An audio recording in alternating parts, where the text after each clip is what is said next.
Então, boa tarde a Vai? todos. Oi? Começou a gravar Tá, aqui pelo Pedro. beleza.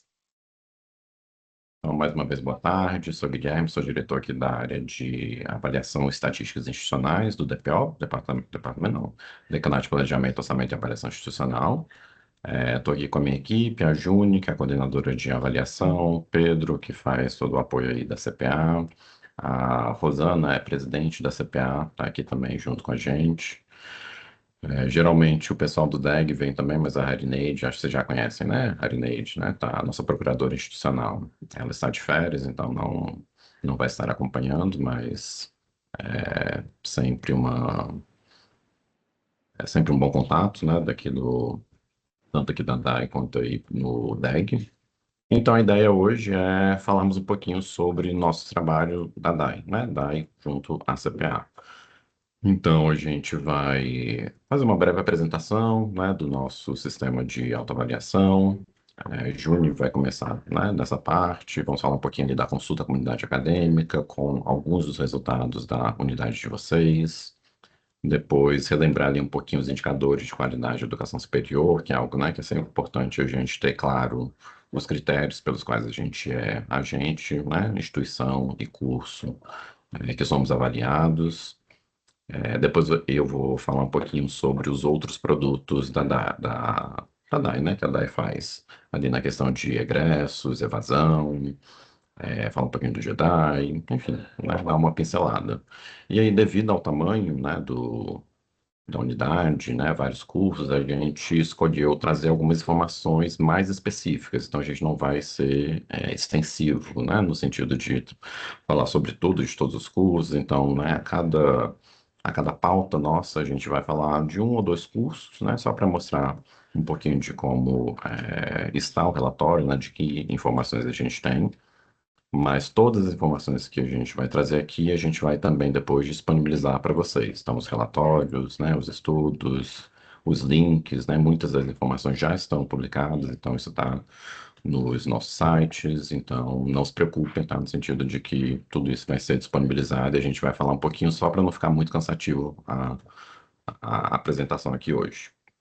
Aí, dito isso, a gente, né, ou ao fim da apresentação, ou também durante, fiquem à vontade, a gente pode ir conversando, né? Surgirem dúvidas, surgirem colocações, mas a ideia é escutar um pouquinho de vocês, né? Nesse âmbito da autoavaliação, o que que a unidade está fazendo, né? Se há alguma dificuldade, se há algo que nós aqui da gestão, da DAI, podemos ajudá-los, né? Que tipos de dados estão precisando, enfim, dificuldades que vocês encontram, né, desafios superados, é algo que a gente, né, no momento de conversar, a gente depois pode até passar isso a outras unidades, né, que a gente sabe que na UNB tem essa questão de comunicação institucional, né, uma universidade gigante, então né, nem sempre a gente sabe tudo que outras unidades estão fazendo, né, as iniciativas das outras unidades, tudo que no sentido de auxiliar, né, melhorar nossa autoavaliação, a gente tenta difundir para que, né, os nossos resultados sejam sempre os melhores possíveis. E aí, né, já falei que a gente vai disponibilizar tudo, a apresentação também será disponibilizada e aqui já está sendo gravado, né, a apresentação já está sendo gravada, e vamos botar isso no YouTube e assim que tiver também pronta, a gente disponibiliza para vocês para que, né, haja aí a divulgação, né, de quem não pôde vir, né, de quem depois queira ter acesso, isso vai estar público também. Então, acho que de introdução seria isso. Aí passa a palavra para Juni para a gente começar e vamos conversando. Obrigado, gente. Obrigada, Guilherme. Eu estou abrindo aqui a apresentação, só um segundinho. Meu nome é Júnior, como o Guilherme apresentou. Obrigada a todos que estão aqui presentes. E eu vou iniciar a nossa apresentação com os dados do ICH. O que que é importante? Como a gente manda essa apresentação para depois ser apresentado para os membros do conselho, o NDE, futuramente, a gente colocou essa segunda parte aqui só para que eles saibam de onde veio essa apresentação e o que que está aqui apresentado, quais são os produtos que estão aqui apresentados, tá? Sempre que a gente vai falar sobre o Avalia UNB, uma das primeiras coisas que a gente começa trabalhando é o relatório de autoavaliação. Por quê? Porque é um relatório que ele é elaborado anualmente pela CPA, né? Que vai consolidar essa autoavaliação da Universidade de Brasília, já baseado nos sinais, nos 5 eixos dos sinais, e é um produto que prepara as unidades para avaliações externas, por exemplo, como um primeiro produto que mostra tanto a apreensão dos cursos e da universidade, a instituição, dos resultados das avaliações externas, né, quanto uma comprovação do processo de avaliação interna conduzido pela instituição. Então, ele já serve tanto como preparação, como também como evidência, né? Dessas ações. E também no relatório de autoavaliação, em todas as edições, é colocado, é incluído tanto uma análise feita pela CPA de pontos fortes e fragilidades aqui que eles observam no processo avaliativo da universidade, quanto também recomendações que a CPA faz para a gestão. E eles vão fazendo esse monitoramento do que foi feito em relação a cada uma dessas ações. Nós costumamos recomendar a leitura e apreensão, especialmente por aqueles cursos que vão passar por algum tipo de avaliação externa, como avaliação em loco, tá?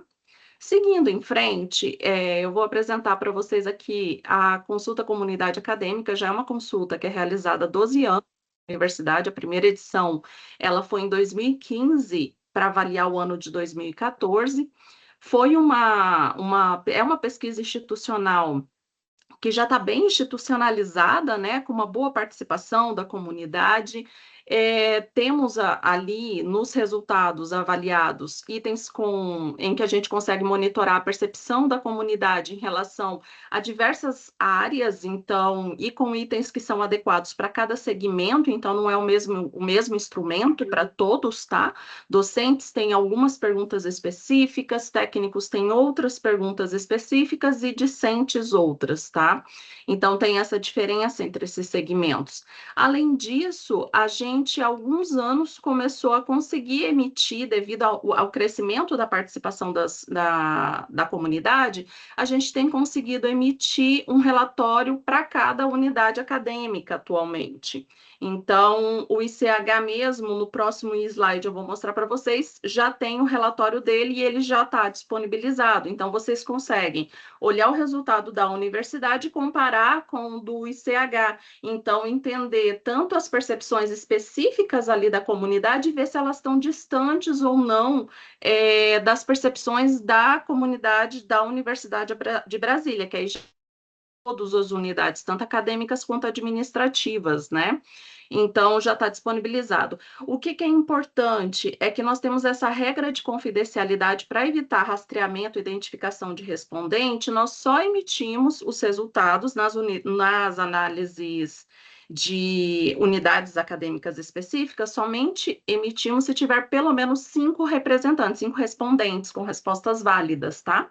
Então, se tiver menos que isso, vai estar suprimido. E os outros segmentos que tiverem atingido, a gente vai ter o resultado. Então, por exemplo, no caso do ICH, a gente teve 307 discentes participando dessa última edição da consulta, 31 docentes e 5 técnicos. Eu não sei. E aí, a gente sempre reforça. Ali no âmbito da DAI, nós somos atualmente 7 servidores. Então, a gente não consegue entender a realidade de cada um dos cursos. Então, por exemplo, para a gente, às vezes pode parecer, nossa, só 5 técnicos, mas eu não sei quantos técnicos tem no ICH atualmente. Então, eu não consigo ter uma ideia, por exemplo, se de repente isso é mais ou menos o que tem mesmo de técnico, tá? Então, é o tipo de avaliação. Se não, seria interessante, para tornar esse resultado mais fidedigno da percepção dos técnicos, ampliar. E a mesma coisa para docentes e a mesma coisa para discentes, né? Além disso, quando a gente fala aqui, a gente trouxe um dos itens avaliados a título de exemplo, do avaliação de infraestrutura, que normalmente nas avaliações externas é o item que a universidade tem maior fragilidade, né? A gente não costuma ter problemas, por exemplo, em avaliações externas quanto a docentes, e muito menos em relação à capacitação dos docentes. A gente não costuma ter problemas com outras áreas, mas infraestrutura costuma ser um ponto frágil. E aí, aqui, o que a gente observa? É que quando a gente fala de avaliação positiva da comunidade do ICH especificamente, ela está alinhada ao que a gente observa na universidade. Normalmente, limpeza das áreas verdes é muito bem avaliada e a limpeza das áreas de convivência também é muito bem avaliada. Em compensação, quando a gente fala de avaliação negativa, no ICH a gente encontrou tanto um resultado que conversa com as outras unidades, que é a condição de acessibilidade física na minha unidade, isso tem sido recorrente em vários resultados de várias unidades. Porém, no ICH especificamente, a gente teve o funcionamento da plataforma institucional Aprender com uma avaliação negativa, uma percepção mais negativa, tá? Então, seria interessante verificar dentro da instituição por que isso está acontecendo, por que a gente está tendo essa percepção negativa, tá? Porque isso já é discrepante do resultado da instituição. Então, não sei se está acontecendo alguma questão interna, e aí seria necessário entender, principalmente para quem usa, para os docentes, né, que estão utilizando essa plataforma, para ver se tem alguma questão acontecendo. Também comparando, para vocês conseguirem comparar, a gente verificou o resultado da pergunta, se você já ouviu falar da comissão própria de avaliação, porque quando vêm os membros da avaliação externa dentro da instituição para fazer essa avaliação em loco, eles fazem entrevistas com todos os segmentos, né? E nessas entrevistas, uma das perguntas que eles fazem é se as pessoas conhecem a comissão própria de avaliação. E o resultado do ICH está totalmente coerente com o que a gente tem encontrado regularmente na universidade. Então, quando a gente fala dos estudantes do segmento discente, normalmente a gente tem um índice bem maior de discentes que não conhecem, até pelo tempo, pela transitoriedade deles aqui no curso, aqui na instituição, né? Já quando a gente fala de docentes e técnicos, a gente tem índices maiores de conhecimento da CPA. A única diferença um pouco maior foi entre os docentes do ICH, que por algum motivo desconhecem mais a CPA. E aí a gente, ao longo do tempo, a gente vai monitorando para ver se isso é um fenômeno que está acontecendo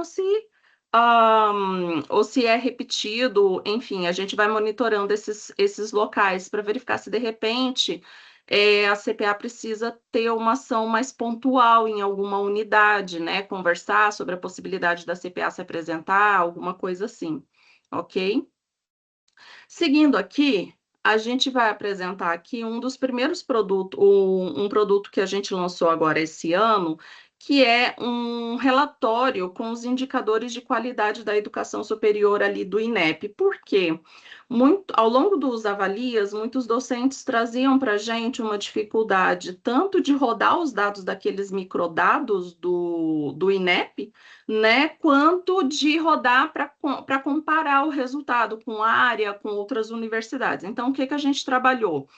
Esse relatório, ele é um relatório que ele vai trazer cada um dos microdados dos indicadores de qualidade do INEP, mas cada um deles comparando, deixa eu passar aqui para exemplo, comparando o resultado do curso especificamente, comparado com uma média simples, tá, da área de avaliação, então, dentro do ENAD todo, no caso aqui, e a média com outras universidades federais, com resultado da mesma área, só que especificamente filtrado com universidades públicas federais.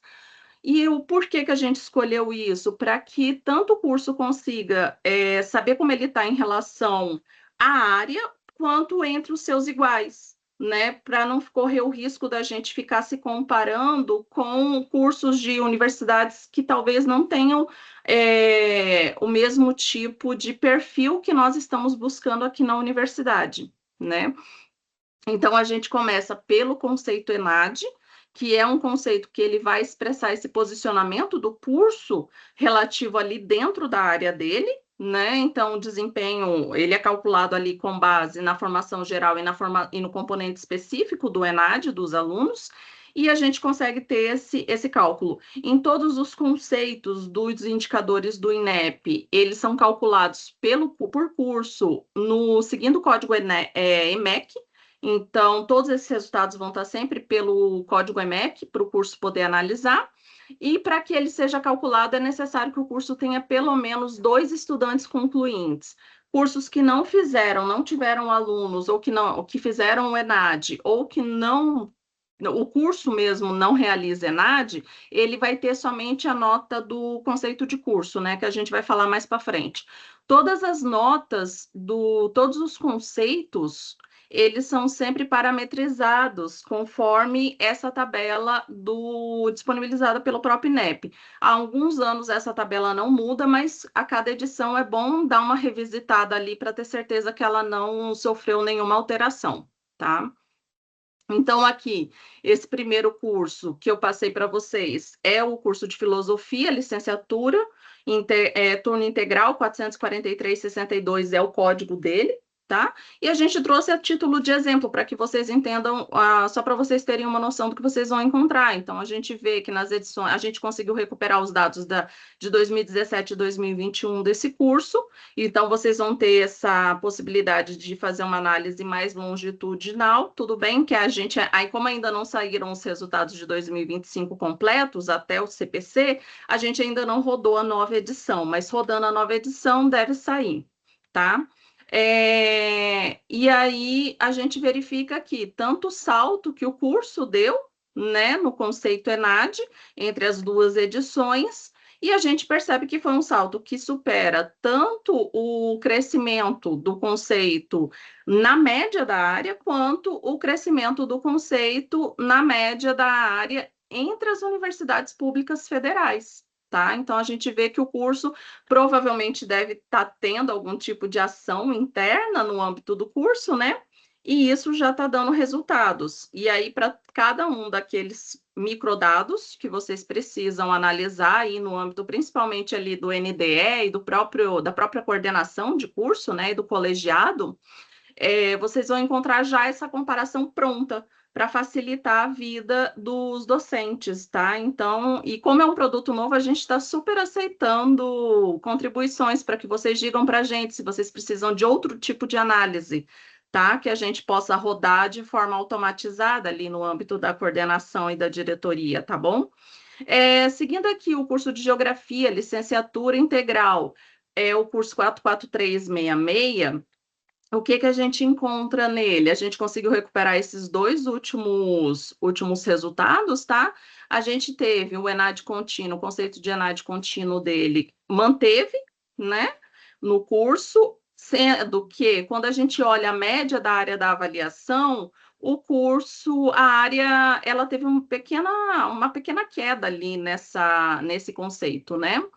E já quando a gente olha a média entre as universidades públicas federais, também teve uma queda. Então, essa manutenção da nota não necessariamente ela representa do curso que o curso ficou estável, não fez nada para melhorar, mas provavelmente significa que nessas edições houve alguma mudança ali dentro da área, talvez.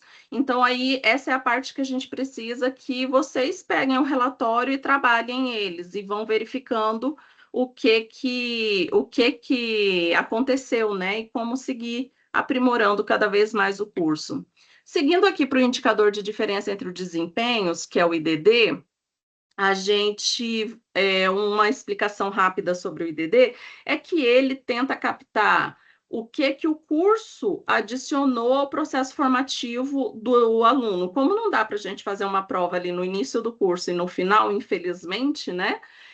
Então, o que eles fazem? Eles recuperam a nota do Enem, desse mesmo aluno, via CPF, e compara com a metodologia própria para poder tentar mapear o que o curso contribuiu na formação desse aluno. O que é importante quando a gente fala aqui do IDD? Cursos mais concorridos tendem a ter um IDD menor devido à preparação do aluno anterior, tá? E a outra questão é que você precisa ter 2 estudantes que tenham participado do ENAD, e pelo menos desses, com 2 não daria, né? Mas dos estudantes, você precisa ter pelo menos 20% deles com dados recuperáveis do Enem, senão não tem IDD calculado também para o curso, ok? Existem críticas muito fortes a esse indicador, né? Principalmente porque ele não capta as especificidades dos cursos, né? Como ele se baseia ali na DCN, ele acaba não captando, por exemplo, cursos que tenham uma certa especialização ou até que aprofundem, que avancem para além daquilo que está no DCN, né? Mas como ele é o que nós temos para hoje, é com ele que a gente trabalha, né? Então, dando como exemplo aqui o curso de serviço social, bacharelado noturno, código EMEC, vocês vão encontrar que o curso deu um salto significativo entre 2018 e 2022, né? No conceito. Teria que verificar se teve alguma mudança aqui dentro do curso. Em relação à média, a média tinha enfrentado uma queda no conceito, então de 2,5 para 2,15, né? E com a média das universidades públicas também houve um salto, só que ainda assim o crescimento do desempenho desse conceito do curso de serviço social foi bem superior aos demais, né? E novamente vocês vão encontrar cada um dos microdados do IDD para poderem ser analisados, ok?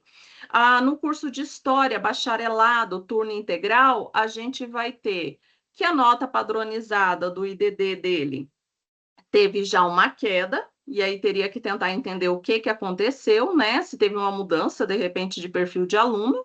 E para isso, o Guilherme vai falar para vocês. Não, nessa apresentação a gente excluiu, mas nós temos o perfil do aluno disponibilizado no site. Então, se vocês quiserem dar uma monitorada para ver se houve uma mudança no perfil do aluno do curso de História, por exemplo, vocês conseguem, tá? Recuperar já disponível no site. A média da área, então, teve uma queda ali no desempenho, no conceito também do IDD da área, e inclusive das universidades federais, na área das universidades federais. Então, embora tenha sido uma queda mais severa ali no curso de História, a gente percebe que isso aconteceu em geral, tá? Em toda a área, pelo menos aqui na parte que nos interessa aprofundar o conhecimento. Seguindo agora para o conceito preliminar de curso, o conceito preliminar de curso ele vai permitir comparar também com outros cursos da mesma área, né? Então, ele permite a gente ter uma ideia ali dentro dos parâmetros do INEP em relação à área onde mais ou menos que o curso se situa, né? No que seria o conceito de qualidade do curso, né? Também calculado pelo... Só um minutinho. Também calculado pelo EMEC. Aqui embaixo eu coloquei especificando para depois vocês se debruçarem o peso de cada um dos componentes, tá? Então, a nota dos concluintes pesa 20% ali do conceito dos concluintes do ENAD, a nota do indicador do IDD, 35%, e aí tem os demais aqui. E aqui, quando a gente vê o curso de História, licenciatura integral, a gente recupera que os dados de 2017 e 2021, eu vou me fixar aqui no CPC contínuo, porque o CPC faixa, ele não... Aliás, as notas faixas, elas não nos falam muito, né? Quando a gente fala de avaliação e de tentar entender o que está acontecendo no curso ou em algum dado, né?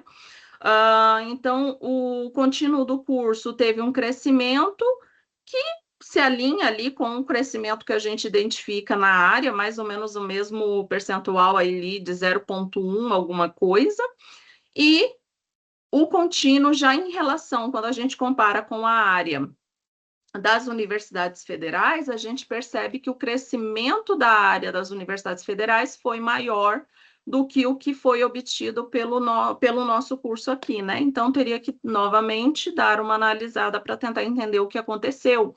Curso de Geografia bacharelado, ele apresentou ali uma pequeníssima queda de 0,04, né, pontos ali percentuais, mas e quando a gente compara com a média da área da avaliação, a gente percebe que teve um crescimento nessa área, enquanto a média das federais também. Então, teria que entender o que aconteceu, se foi porque o curso não conseguiu aplicar as mudanças e as estratégias, ou se as estratégias não estão dando o resultado esperado, né?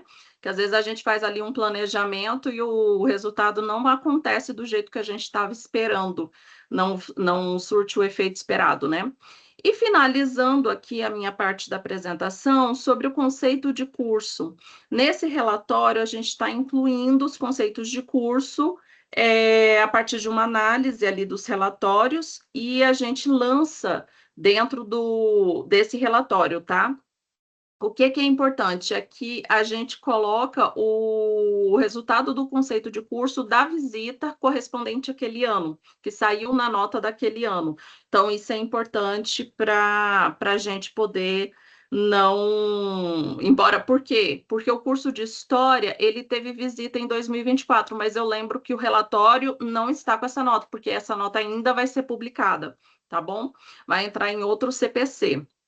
Mas o que é importante quando a gente fala do conceito de curso para essas visitas em loco?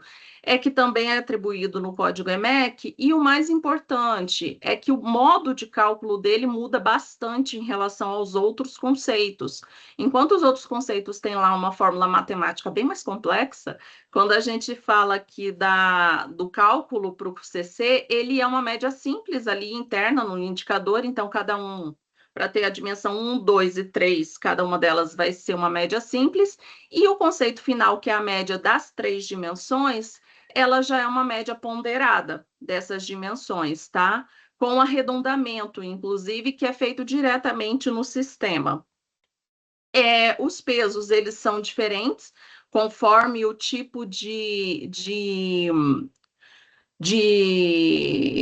objetivo dessa avaliação. Então, se a gente está num processo de autorização de curso ou se a gente está num processo de reconhecimento e renovação. Vale o aviso aqui para quem ainda não estava sabendo, o INEP acabou de fazer uma consulta pública sobre esse instrumento novo, né? Sobre a construção do instrumento novo. Então, talvez esse ano ainda saia a publicação de um novo instrumento que vai nortear essas avaliações, ok? Então, aqui no conceito de curso do curso de História, licenciatura noturno, ele teve um conceito 5, tá? No final, uma nota apenas aqui com conceito 4 na dimensão 1, que é a dimensão de recursos didáticos? Só um minutinho. Isso, organização didático-pedagógica. Conceito 5 em todas as outras, nessas duas dimensões foi 5 redondo, né? E aqui todas as outras notas, todos os outros conceitos foram 5 também, que resultou para o curso esse desempenho. E aqui eu encerro a minha apresentação nesse momento e passo para o Guilherme. Obrigado, Júnior. Então, vimos aí esse panorama, né, dos resultados, especificamente dos indicadores de qualidade, e vou falar um pouquinho sobre outros produtos que a gente tem, e mais uma vez trazendo apenas uma amostra, né, do que a gente, de cada um dos produtos, porque, né, é muita informação, são vários cursos, para a gente não ficar aqui se estendendo. Então, o primeiro seria o de evasão, né, os indicadores da história da educação superior. Nós utilizamos a metodologia do INEP para fazer esses cálculos, que resulta ali no cálculo de taxa de desistência, que é a evasão, taxa de permanência, que é, né, para os alunos que ainda estão no curso, e a taxa de conclusão, que é, né, a formatura. Então, para cada coorte de ingressante que a gente tem, né, cada curso vai ter ali, né, em cada ano, um número específico de ingressantes que entrou. Então, essa coorte vai sendo acompanhada ao longo de vários anos para ver ali o desfecho de cada um desses estudantes. Então, a gente faz isso, né, para cada curso, cada ano. Aqui a gente vai trazer, né, mais uma vez, alguns exemplos. O primeiro seria ali de... Vou passar. De Geografia, bacharelado integral. Então, lá em 2017, nos nossos sistemas, né, tinha ali 41 ingressantes para esse curso de Geografia, bacharelado integral. Dos estudantes que formaram, né, e esse acompanhamento foi de 2017 até 2024, então um longo período de tempo, né, justamente para a gente ter uma noção melhor, né, de como se comporta aí cada coorte. Então, o tempo médio de formatura de quem, né, desses alunos que ingressaram em 2017 e se formaram no curso de Geografia foi de 3 anos e pouquinho. Então, né, até um tempo bem baixo. Teve ali 25% que se formaram no prazo previsto. Ainda tinha alguns alunos presos no curso, né? Mas ali já tinha uma taxa acumulada de formatura de 35%, mais ou menos, e uma taxa acumulada de desistência de 56%. Ou seja, desses 41 que ingressaram lá em 2017, mais da metade saiu do curso. Aí aqui eu, né, já faço uma ressalva no sentido de que a gente está olhando o curso. Então não quer dizer que ele saiu, por exemplo, de geografia e foi para história, né? Eu não consigo, nesse relatório aqui, trazer essa informação, né? Ele pode ter ido para outro curso e se formado, pode ter ido para outra instituição e se formado, né? A gente só consegue realmente pegar essa coorte aqui internamente e o interesse é dentro do curso ver se o nosso aluno, né, que ingressou para aquele curso, se ele se formou ou não naquele mesmo curso. Então, no relatório, né, a gente tem a coorte 2017, vai ter as outras coortes, né, tem outras informações também, a gente traz só um pedacinho aqui do relatório. E o outro seria de serviço social bacharelado integral. Então, lá em 2017, ingressaram 74 alunos para esse curso. O tempo médio de formatura dos que se formaram, né, mais uma vez, essa coorte foi de 5,7 anos, né, quase 6 anos. 30% se formaram no prazo previsto. Aí esse prazo previsto é o que está nos nossos sistemas acadêmicos, né? O que está registrado ali ou no SIGRA ou no SIGA. SIGRA eu digo porque, né, a gente está falando de ingressão de 2017, né? São alunos que ainda iniciaram, né, lá no SIGRA. Ainda tinha ali alguns alunos presos, né, ainda em permanência no curso. A taxa acumulada de formatura aqui já foi bem maior, de 63%. Então, né, desses 74 aí, a maioria se formou, né, e considerando esse período de 2017 até 2024, e um pouco menos ali de um terço saiu do curso. Aí, mais uma vez, ele pode ter ido para outro curso, pode, né, ter se formado em outra coisa, mas né, ele ingressou em 2017, ele não se formou, ele ingressou em 2017 em serviço social, ele não se formou em serviço social especificamente. Então, esse seria um pequeno apanhado do nosso estudo de evasão.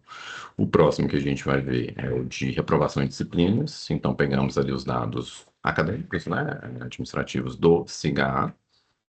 A ideia é ver em cada ano e semestre como é que está, também, né, de cada curso, como está a situação de reprovação dos nossos alunos, especificamente nas disciplinas do fluxo. Então, né, no sentido de que se ele, né, se perder, entre aspas, ele no fluxo, vai dificultar a permanência dele e, consequentemente, a diplomação. Então, o primeiro exemplo ali seria de filosofia bacharelado integral. Aí aqui, mais uma vez, a gente traz só, né, um pequeno recorte, aqui são as três disciplinas lá de 2024 que mais reprovaram os alunos de filosofia bacharelado integral. Então, isso pode ser, isso era, né, um retrato lá de 2024, pode não ser um retrato de 2025, pode não ser um retrato de 2023, né? Então, é algo muito específico aí para o ano de 2024.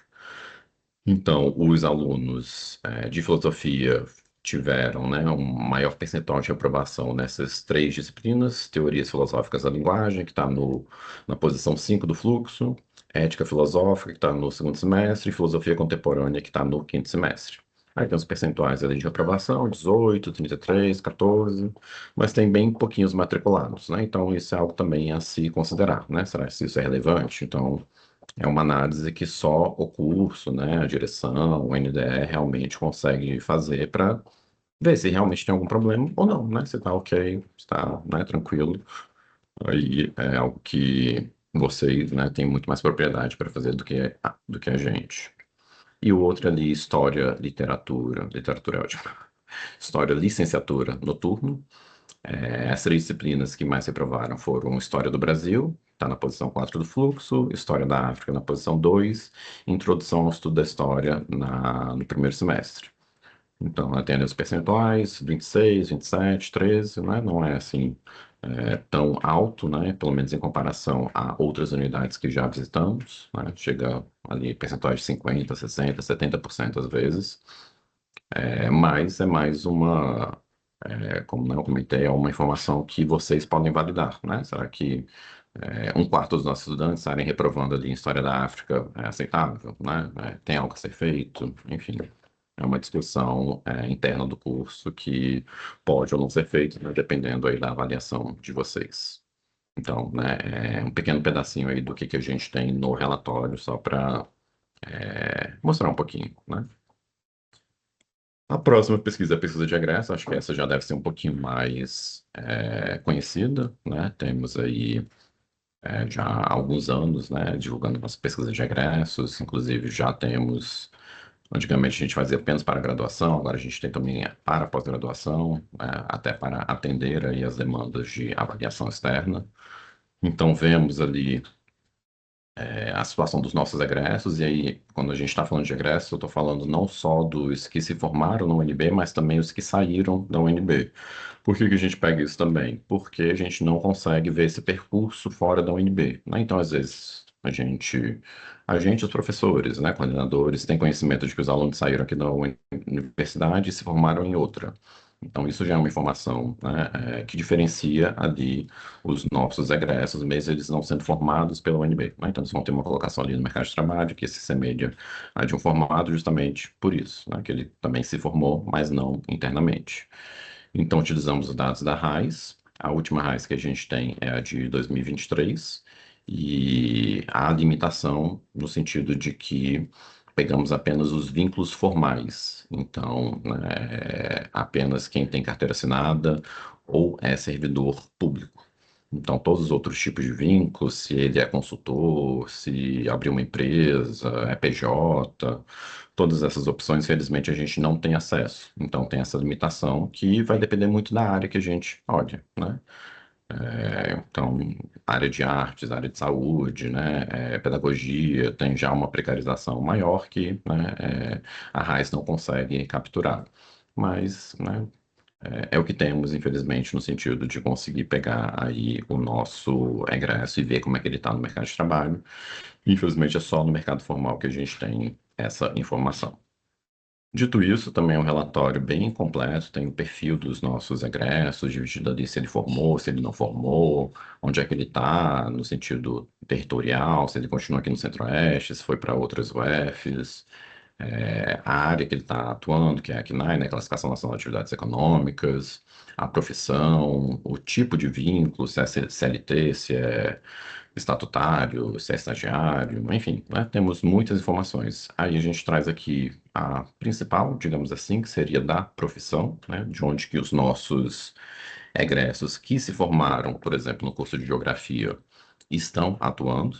Então, vejam, a gente pegou toda a base, né, da UNB, no sentido de pegar ali tudo que tinha no SIGRA e no SIGA até 2023, então todos os nossos formados de geografia até 2023, e cruzamos com a RAIS de 2023 também para ver como é que estava a situação de empregatícia, né, desses alunos.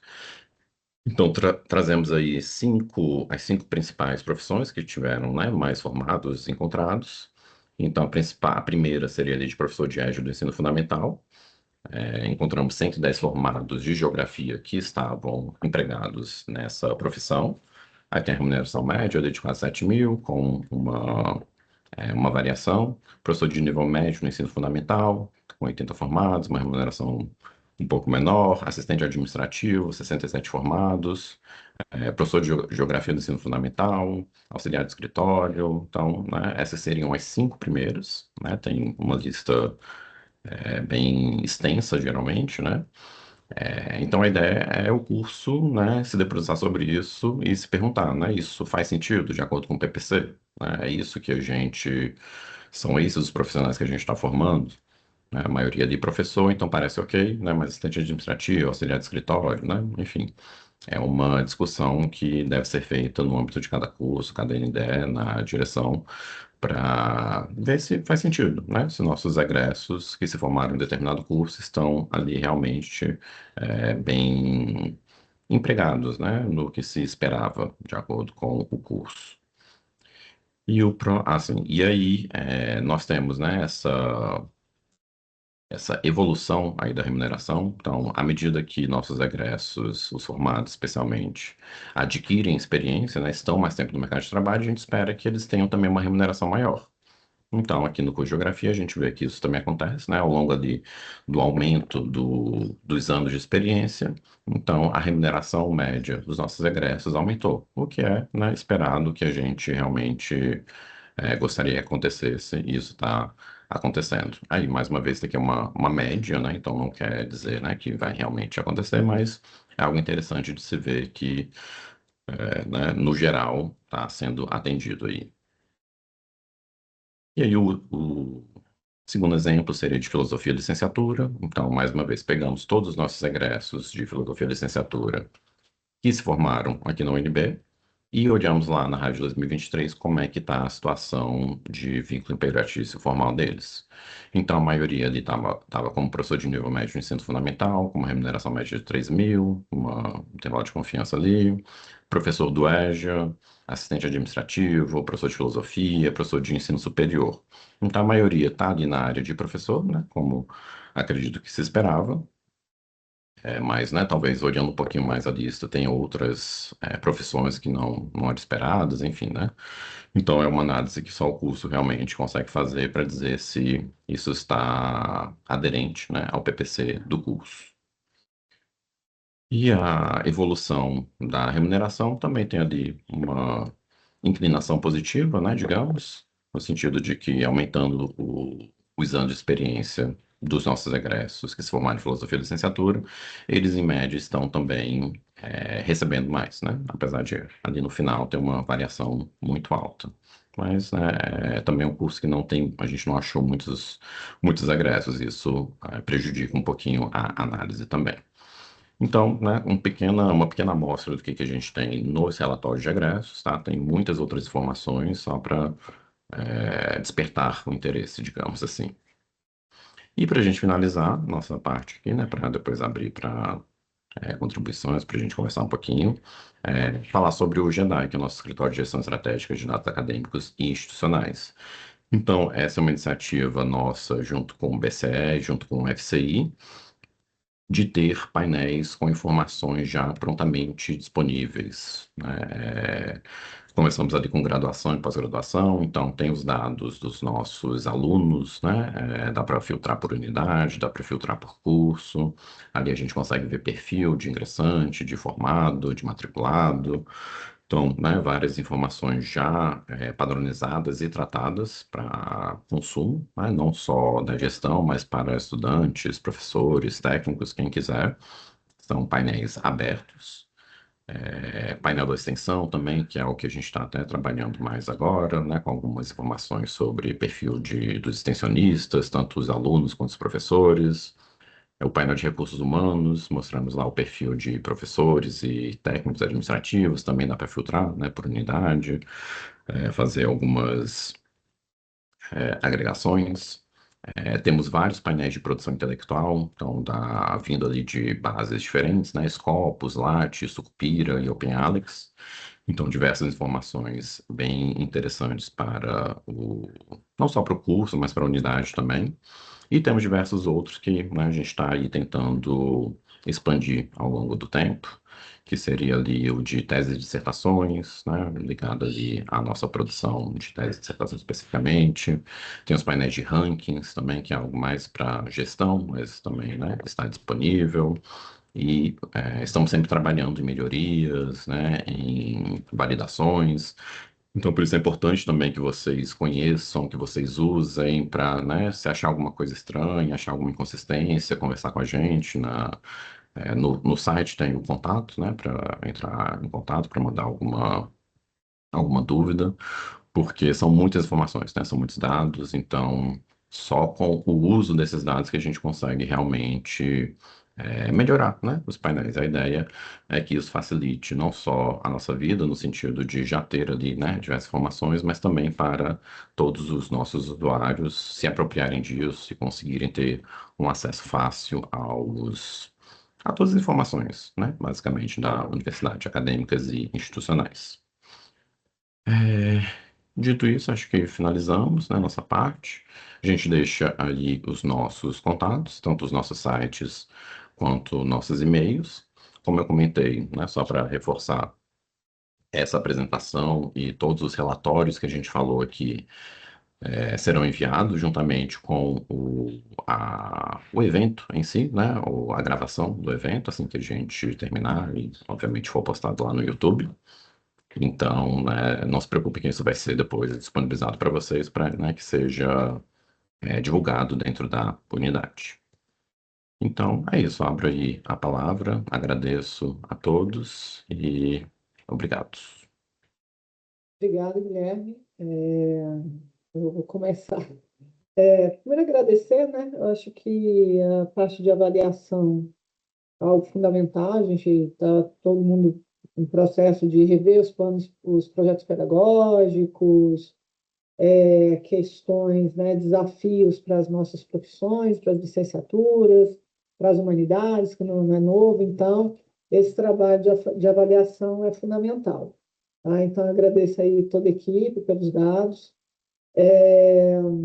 E, como vocês mesmos falaram, a gente provavelmente vai demandar de vocês alguns dados mais específicos. Né? Então, hoje a gente consegue mapear, por exemplo, uma dificuldade significativa dos nossos cursos relacionada com os lugares de moradia dos nossos alunos, né? E que aí dificulta coisas de transporte, coisa parecida. A gente consegue de vocês esse tipo de dado, por exemplo? Vocês conseguem me dar uma nuvem? Claro que não necessariamente endereços, mas eu consigo de vocês tipo uma nuvem apontando quais as regiões que são os nossos alunos, de quais regiões eles vêm. É possível a gente desenvolver, tirar esse tipo de informação? Pode, você quer que eu responda ou você quer continuar? Deixa eu continuar, que na Ah, verdade é o seguinte, às vezes eu me sinto muito inoperante, né? Eu sei que os dados estão no site, e um dia desse eu estava futricando para ver se conseguia, e eu não consegui. Então, assim, eu queria que você me ajudasse, me mostrasse um caminhozinho para a gente. Olha, entra aqui, porque aí tem relatório, tem isso. Às vezes a gente não consegue entender muito bem a fala, né? Eu estava tentando ver se a gente conseguia, se eu conseguia pegar os dados dos cursos específicos, né? Eu consegui chegar até o relatório geral. Passou daí, eu não consegui mais no site de vocês. Então, eu queria que vocês, assim, não há obviedade, então, que vocês nos ajudassem nisso, mostrar realmente o caminho, como que a gente faz para chegar a esses relatórios individuais, né, dos nossos cursos, para que a gente não fique batendo cabeça aí, que eu, particularmente, pessoalmente, eu não consegui. Fazer mais uma pergunta. No caso específico da geografia, a gente tem representante aqui da geografia, mas foi uma coisa que eu fiquei curiosa, porque vocês fizeram uma apresentação do perfil dos graduados em bacharelado, mas o perfil profissional era de licenciatura. Os nossos cursos do diurno, eles são, na verdade, todos eles ABI, né? Tirando o serviço social é só bacharelado. Mas no caso de filosofia, história e geografia, a gente tem a ABI. Então, eles entram no curso de geografia e lá dentro do curso de geografia eles encaminham se eles vão para o bacharelado ou para a licenciatura. Então, eu fiquei perguntando também se a gente tem como rastrear essas mudanças internas, porque, eventualmente, como vocês, pegando os dados que vocês trouxeram, vocês falaram do bacharelado em geografia e um alto nível de evasão. E não parece, isso não parece nos se sustentar muito quando a gente olha os propriamente dito. Então, se, por exemplo, a migração do bacharelado para a licenciatura também caracterizaria como uma evasão do curso, tá? No caso do ABI, que é uma realidade dos nossos cursos, né? Ou vice-versa, a pessoa entra como licenciatura, depois migra para o bacharelado, como é que fica isso em termos de estatística? Tá? Então, uma dúvida aí, né, para a gente entender um pouco os números. Tá? Por enquanto é isso. Obrigado, Guilherme. obrigado. Professor José Otávio, quer comentar alguma coisa? Não, é só nesse sentido que a Nilva falou, a gente recebeu recentemente aquela circular do CEP relativa à nova forma de ingresso, né, a classificação em graus lá do curso, e observamos justamente um erro na designação do curso. A preocupação é se na coleta dos dados isso pode estar tendo algum efeito, porque lá na circular aparece História bacharelado e História licenciatura. A gente não existe entrada em História bacharelado, né? Como a Nilma falou. Existe pelo turno diurno ABI História e licenciatura, e o estudante escolhe, e existe a licenciatura noturno, que aí sim com uma entrada específica para a licenciatura noturna, né? Então, você algumas vezes se referiu à licenciatura noturno, e é só tentar entender se esse problema de designação afeta também na coleta dos dados. Queria um esclarecimento sobre isso. Porque Perfeito. nessa circular que a gente recebeu recente do CEP, nós observamos que ali, pelo menos, não está aparecendo corretamente. Porque devia aparecer ou só história, para o turno diurno, ou história, licenciatura / bacharelado, né? E aparece história bacharelado na manhã e aparece licenciatura noturna. Perfeito. Deixa eu aproveitar que ainda não tem ninguém levantado, falar um pouquinho. Voltando lá, né, do comecinho da professora Nelma, questão de local de moradia. Essa informação até existe, mas é um campo autodeclarado pelos alunos. Então, não há padronização, não há, na maioria dos casos, não há a informação, né, ela não existe. Então, assim, é algo muito difícil de ser feito, porque, né, não é coletado, né, essa informação. O aluno coloca ou não e ele vai colocar o que ele quiser, né? Tem coisa lá que, né, só bota XXX, bota casa tal, né? Não é uma RA, não é um endereço, não é uma coisa correta, padronizada. Então, infelizmente, isso é muito difícil de ser dito, né? A gente não tem o máximo que a gente tem é realmente o F, que assim, né, não é grandes coisa, porque na maioria vai ser aqui realmente do DF, né? E ainda assim a gente também tem dificuldades com essa informação, porque não é sempre preenchida, né? Não é sempre é, corretamente colocada no sistema. Então, infelizmente, é algo que a gente, né, de forma geral, não temos. Não temos.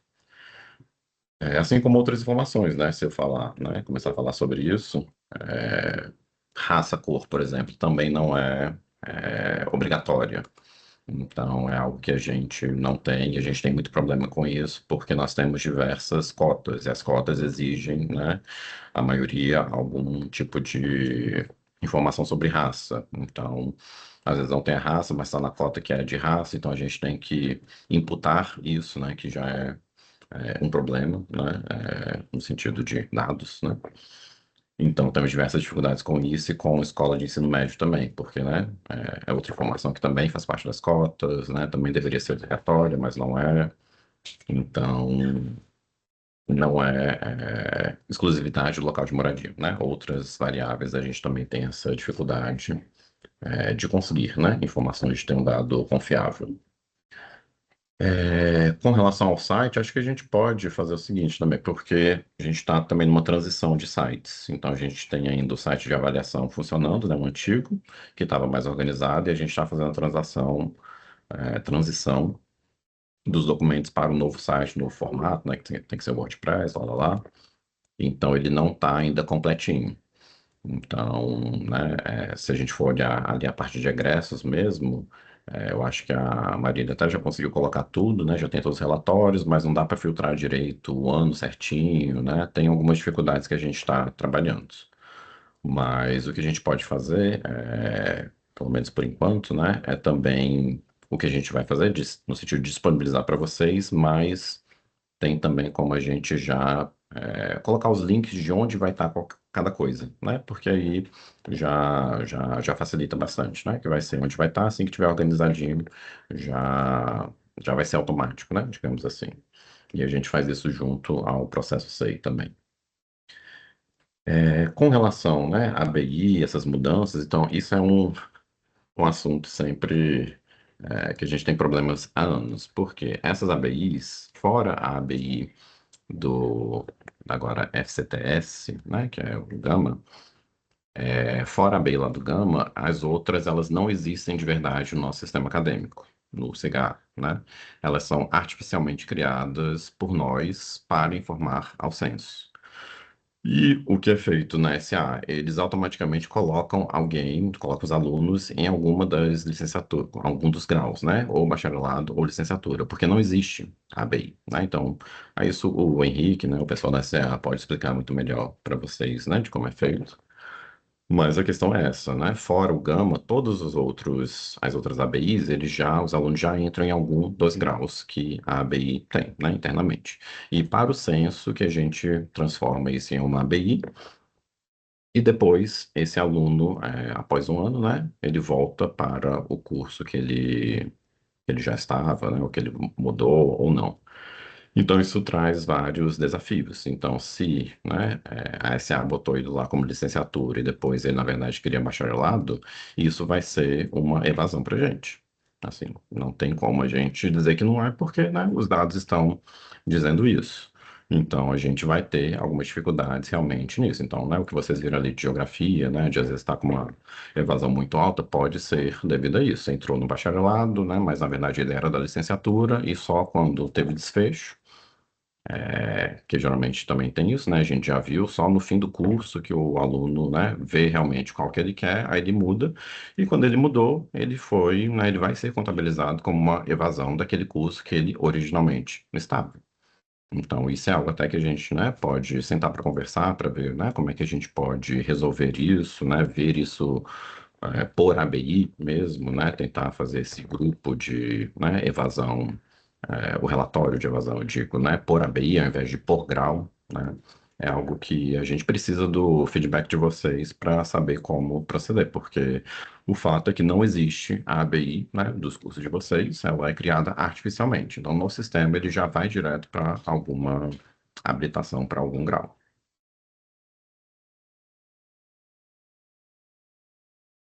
É o professor José ou a professora Neumann?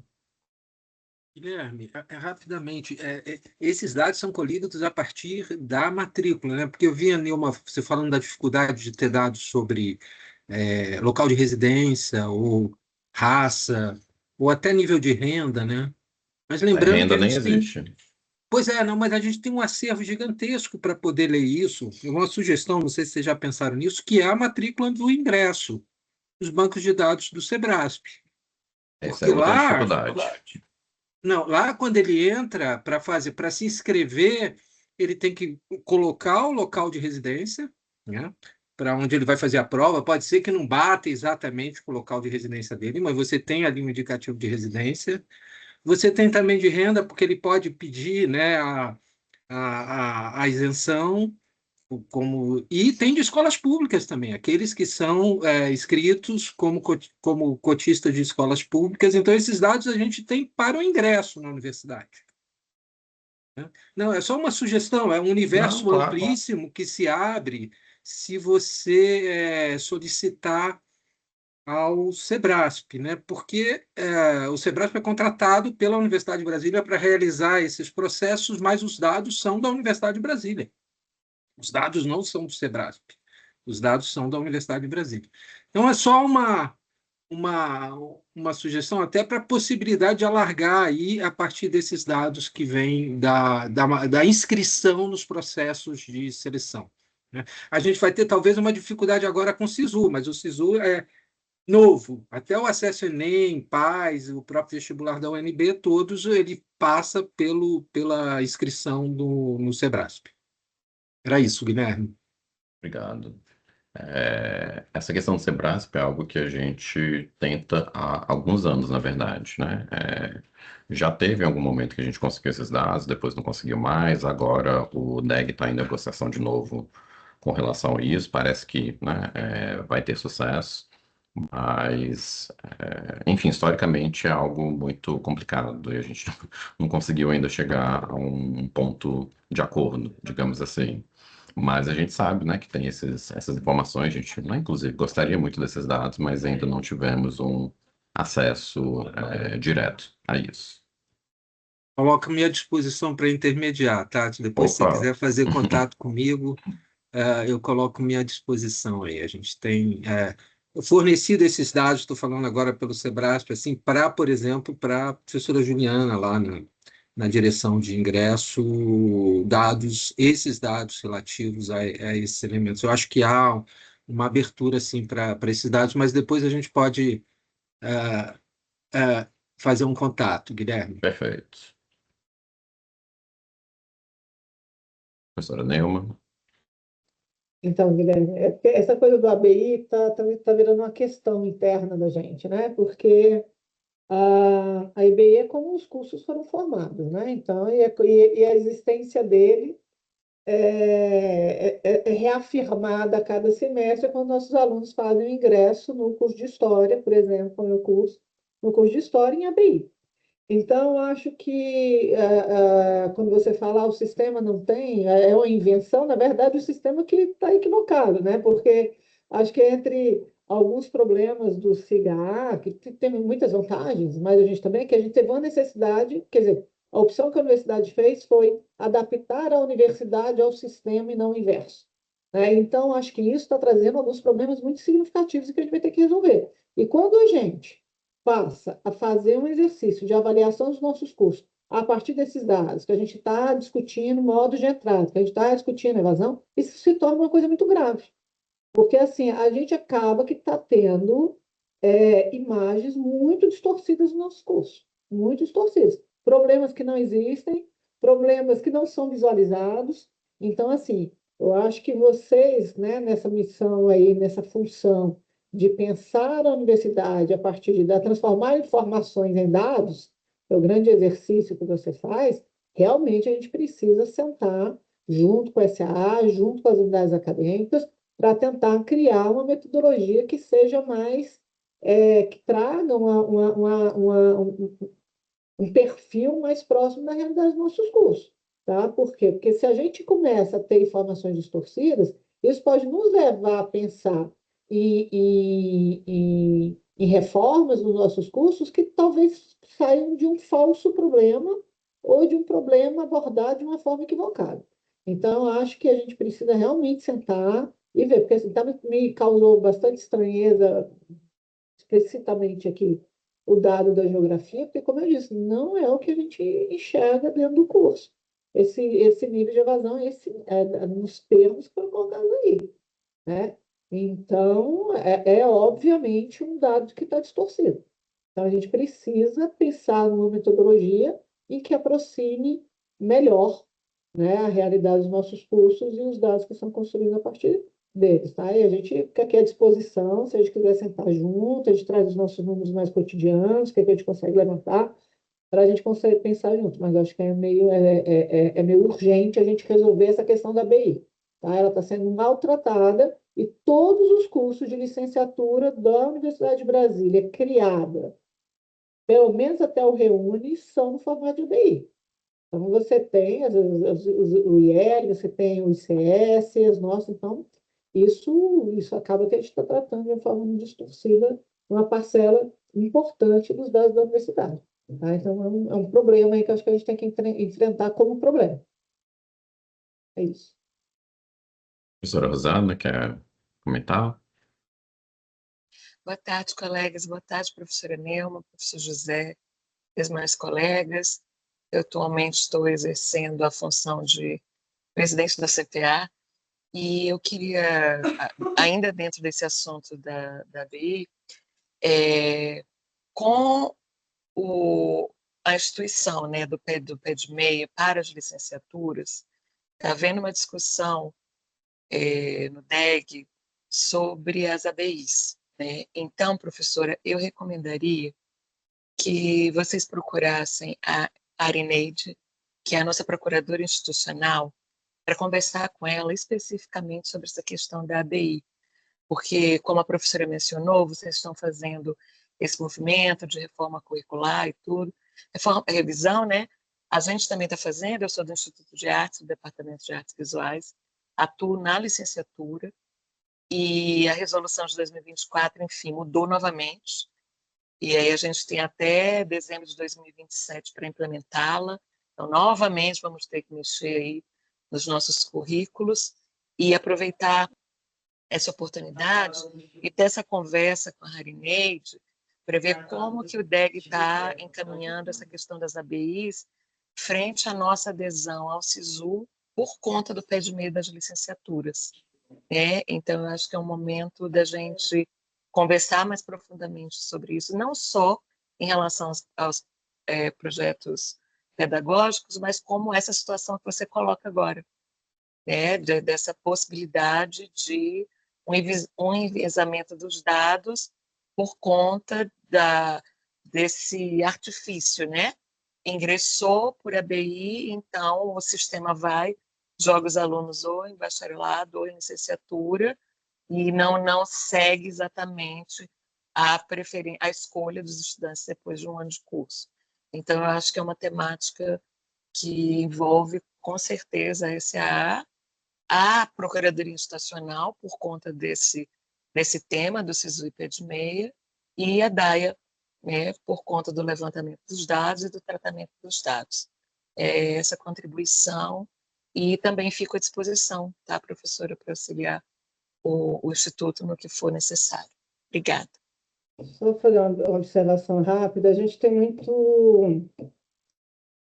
um certo receio com a questão de acabar a ABI, tá? Porque hoje, por exemplo, se você for olhar a realidade do curso de História, a gente tem uma ocupação de 98% das nossas vagas no diurno, né? Que é na ABI. Se a gente for separar, a gente vai ter um problema, vai se chamar bacharelado. Porque hoje tem muita gente que adora estudar História, mas pouca gente quer viver de História. E uma saída profissional é licenciatura. Então, eu tenho um certo temor que isso que está sendo apresentado como uma solução para os nossos cursos se transforme num grande problema. Então, assim, eu acho que tem que ser, sim, muito bem debatido. Daí a questão dos dados se torna ainda mais relevante. Tá? A gente já tem o noturno, a gente já tem o SISU pelo noturno, a gente também tem o SISU pelo diurno, né? Foi uma discussão que teve. Mas a questão do pé de meia, que a gente também lembrar que não tem pé de meia para todo mundo, né? Pé de meia é uma porcentagem a partir de uma nota X, e nem todo mundo vai ter aquela nota, porque tem limite orçamentário. Então, acho que a gente tem realmente um debate muito sério e que, às vezes, me causa um certo desconforto quando o DEG apresenta como se o desmembramento da ABI não tivesse consequências. Então, acho que eu sei que aqui não é o âmbito para se discutir isso, né? Claro que tem desdobramentos evidentes, como eu já falei, por conta de distorções dos números e dos dados que são colocados, mas eu acho que a situação é bem mais complexa, porque o que significa acabar a ABI? Precisa, por exemplo, que eu vou ter duas entradas. Se eu quiser licenciatura e bacharelado, eu vou ter que, na hora do vestibular, o aluno já vai ter que se inscrever ou na licenciatura ou no bacharelado. Então, isso daí você já tem um impacto imediato, né? Professora, a gente vou até depois repassar isso para a Harineide, para, né, a gente tentar alinhar isso, né? Assim, de qualquer forma, como a gente tem dificuldades no sistema em si, né? Isso não vai ser uma resolução simples, não vai ser uma resolução fácil, né?